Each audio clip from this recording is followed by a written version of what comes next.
আজকে ভিডিওটা করার একদমই ইচ্ছা ছিল না, কিন্তু কন্টেন্ট ছিল না বলে ভাবলাম যে যেটা বানাচ্ছি সেটা একটু হালকা পাতলা ভিডিও করে নিই। আজকে আমরা বানাচ্ছি হচ্ছে চিকেন মোমো। এটা আগে একবার বানিয়েছি আর এটা নিয়ে আমার সেকেন্ডবার বানানো। এখানে আমাদের বাসার মেম্বার অনুযায়ী ময়দা নিয়ে নিয়েছিলাম আর সাথে কিছুটা কর্নফ্লাওয়ার আর লবণ দিয়ে খুব ভালোভাবে মিশিয়ে নিতে হবে। তারপর এখানে নর্মাল তাপমাত্রায় পানি দিয়ে আলতো করে মিশিয়ে নিতে হবে। আমি এখানে ফার্স্টে মিশাতে পারছিলাম না বলে, মানে মাখাতে পারছিলাম না বলে আম্মু মাখিয়ে নিয়েছিল, সেটা ভিডিও ক্লিপ নাই। আর বললাম না যে ভিডিওটা করতে ইচ্ছা করছিল না, মানে ফুল রেসিপিটা আপনাদেরকে আমি দেখাচ্ছি না, জাস্ট বলে দিচ্ছি। এখানে মাংস কিমা করে আমি সেখানে লবণ, হলুদ, ঝালের গুঁড়া, পেঁয়াজ, আদা রসুন বাটা, গোলমরিচের গুঁড়া, এগুলো সব কিছু দিয়ে আমি এই যে মিক্সটা করে নিলাম।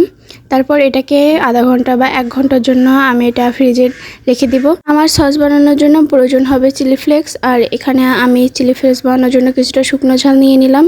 পরিমাণটা আপনারা আপনাদের মতো নিয়ে নেবেন, আমি এখানে একটু বেশি করে নিয়ে নিয়েছিলাম। তারপর আমি ব্লেন্ড করতে চলে আসলাম। ব্লেন্ড করতে এসে দেখি যে ব্লেন্ডটা হচ্ছে না, মানে আমাদের এখানে বোর্ড যেটা বলে সেটা হচ্ছে নষ্ট হয়ে গিয়েছিল। তো সেখান থেকে চলে আসলাম হচ্ছে রান্নাঘরে। এখানে খুব সুন্দরভাবে ব্লেন্ড হয়ে গিয়েছে। এই যে আমার চিলি ফ্লেক্স রেডি অলরেডি। এটা আমি এখন একটা পাত্রে ঢেকে নেব। আর আপনারা এটা 2বার করবেন, প্রথমবারে কিন্তু দানা দানা থেকে যায়, মানে একটু বড় বড় দানা থেকে যায়। এটাকে এখন আমি সাইডে সরিয়ে রাখবো। আর অন্যদিকে আমি অফ ক্যামেরায় সবগুলো রোল রোল করে নিয়েছিলাম, মানে বল বল করে নিয়েছিলাম।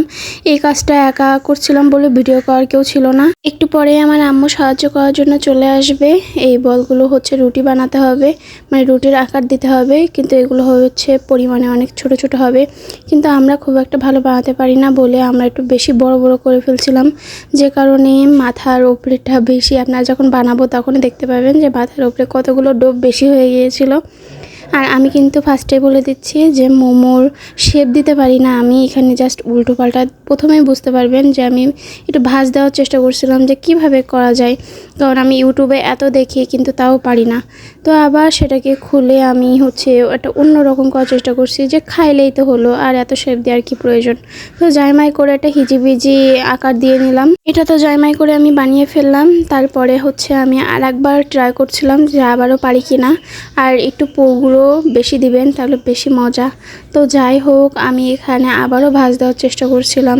এবারটা হচ্ছে ইউটিউব দেখে নিয়েছিলাম, তো সেভাবে করার চেষ্টা করছিলাম, কিন্তু তবুও হলো না। আমাদের বললাম না, রুটির যে ভাঁজটা সেটা হচ্ছে বেশি বড় করে ফেলেছি, যে কারণে মাথায় এতগুলো রুটির ডো। তো এটাতেও আমি হেরে গেলাম, খুব একটা ভালো হয়নি, কেমনটা দেখাচ্ছিল।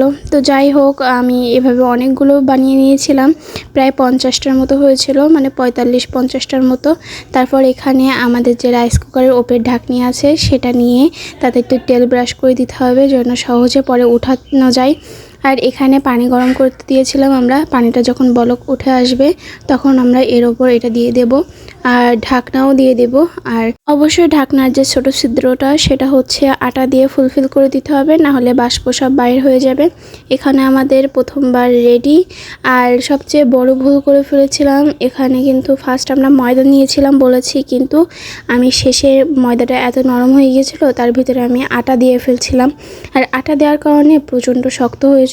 মনের মতো বানাতে পারলাম না বলে আর ভিডিওটা বেশি বড় করিনি। পরে সস দিয়ে খেতে কিন্তু ভালোই লাগছিল, সেগুলোর আর ভিডিও করা হয়নি।